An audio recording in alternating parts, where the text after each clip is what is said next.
یہ کالا قانون ہے جو ہماری مسجدوں کو، درگاہوں کو، خانقاہوں کو، ہمارے عاشور خانوں کو، امام باڑوں کو ہم سے چھیننے کے لیے بنایا گیا ہے۔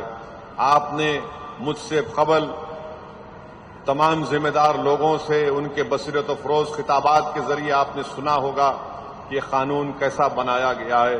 اگر کوئی مسلمان آدیواسی ہوگا تو وہ اپنی جائیداد کو وقف نہیں کر سکے گا۔ وقف بائی یوزر ہے، جس کو سپریم کورٹ نے بابری مسجد کے مقدمے میں وقف بائی یوزر کو سپریم کورٹ نے اپیل کیا۔ آپ اس فیصلے کے خلاف غلط طریقے سے ایک قانون بناتے ہیں۔ آپ خواتین ہیں، اس قانون میں یہ بات لکھی گئی کہ اگر کوئی اپنی جائیداد کو وقف الاولاد کرنا چاہتا ہے اور وقف الاولاد کرے گا تو مودی کی حکومت یہ کہہ رہی ہے کہ بیٹی کا حق نہیں مارا جا سکتا۔ اب آپ خود اندازہ لگائیے کہ اگر کوئی اپنی جائیداد کو اللہ کو اس کا مالک بنا رہا ہے تو کہاں بیٹی کہاں بھائی، کہاں بیٹا کہاں بیٹی کہاں رشتہ دار؟ مگر یہ حکومت کہتی ہے کہ وقف الاولاد آپ اس وقت تک نہیں کر سکتے جب تک کہ آپ یہ بتا نہ دیں کہ بچوں کا حق نہیں مارا جائے گا۔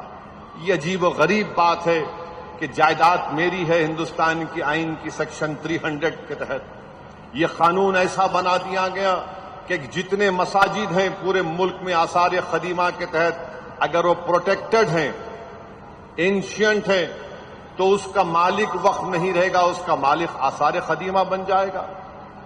آثار قدیمہ کے ایکٹ یہ کہتا ہے کہ اس جگہ کو جو آثار قدیمہ کے ماتحت ہے اس میں کوئی رد و بدل نہیں کیا جا سکتا اس کی تعمیراتی کام کر کے۔ ٹائٹل تو وقف بورڈ کے پاس رہے گی، مگر مودی نے کہہ دیا کہ نہیں، ٹائٹل مالک وقف بورڈ نہیں رہے گا، مالک بن جائے گا آثار قدیمہ۔ بتائیے آپ، یہ ظلم نہیں تو کیا ہے؟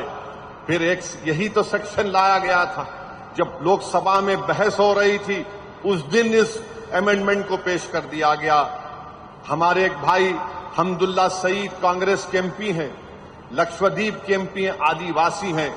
ان کے مرحوم والد 9 مرتبہ کے ایم پی تھے لوک سبھا اور راجیہ سبھا کے۔ اب آپ کہہ رہے ہیں کہ آدیواسی اپنی جائیداد کو وقف نہیں کرے گا، تو یہ اس طرح کے غلط قوانین بنا کر مسلمانوں سے ان کی جائیدادوں کو چھیننے کا کام